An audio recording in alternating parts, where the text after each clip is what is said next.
Welcome back to Kansas City. Today, we're going to walk through your first renewal as a level funded broker. And this is going to be different for multiple carriers, but we're going to talk in broad strokes here. And when we get specific, it's going to be around ATA. With level funding, one of the big, beautiful benefits of it, if you'll catch what I'm doing there, is that level funding gives you very deep reporting. Remember, fully insured is opaque, level funding is transparent. So when you get your renewal, it'll be somewhere between 30 and 90 days before the renewal date. Depends on the carrier, depends on the time of year, but that's the general window. And what you're going to look at are three main drivers. Number one, you're going to look at the claims experience of that group. Now, why would you look at that claims experience? That claims experience is going to tell you about the future of the group. So when you look at the claims, you're going to look at the gross numbers first. If I had $100,000 going into the claims account and I had $10,000 coming out, well, that means the group's probably going to get a pretty good renewal. Or it could mean that this group is now starting on some new course of treatment. The first thing you're going to do is you're going to look at the claims experience of the group. And that is going to tell you how the group has run. The second thing you're going to do is you're going to look at any major census changes from the origination of the group to where it's at now. Now you might ask, why?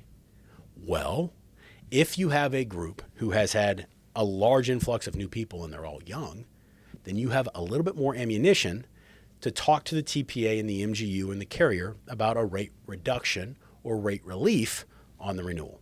If it goes the other way, well, realize you're going to have a harder time getting that. The more information you have, the better you can communicate with your client about how the rates are going to move once you guys are done negotiating. Now, ATA, we don't negotiate very much at all on renewals. We try to come out with our best number, and that's frankly because I don't want to have a bunch of excess staff back there nickeling and diming our clients.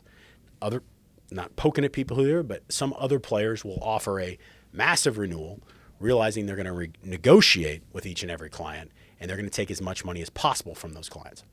That is a recipe for lower retention over time because it makes people very upset. Whereas if you have a deal where you're pretty close to that and you're now arguing over a nickel, that's fine. If you're arguing over hundreds or thousands of dollars, then people are going to get upset about that because they realize that they're in the position that is lower leverage. All right. Number three, you're going to look at the RX spend. Now, why is the RX spend kind of the sleeper if you've already looked at claims? RX spend is a big part of this simply because it is almost perpetual. When people come on to an RX in America, generally they stay on there for a while. So if that $10,000 claim that we talked about earlier is a monthly prescription, that is now going to be $120,000 a year for that person in perpetuity. So with that, the renewal is going to be much larger. So when you look at the RX, if there is a large RX claim, realize you might have to do some plan design widgets where you can get different sourcings or different exclusions so you can tap into different pricing models. Every action has an opposite reaction. But the more you dig into your renewal and don't just look at the top line numbers, but you look inside the depth, the better off your client is going to be because you are going to see their future a little bit more clearly. So you can think like an underwriter and be profitable like an actuary. All right. Have fun out there. Realize, and that example we gave you, it looks like they're going to get a big surplus. And the transparency in the surplus is what keeps the clients with you rather than going to some other Tom, Dick, and Harry on Main Street. All right. We'll see you out there.